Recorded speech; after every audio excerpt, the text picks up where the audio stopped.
जमिनीवर अमृत महोत्सवी फळझाड वृक्ष लागवड व फुलपीक लागवड कार्यक्रम राबवण्यास मान्यता देण्यात आलेली आहे। झाडांच्या प्रजातीमध्ये बांबू वृक्षाचा समावेश केलेला आहे।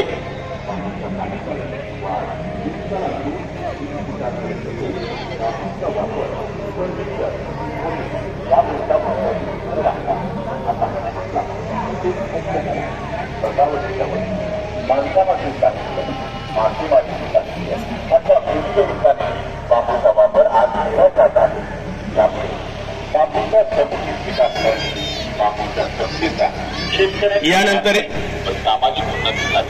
खर तर अनेक गावांनी आपली वेगवेगळी ओळख तयार केलेली आहे।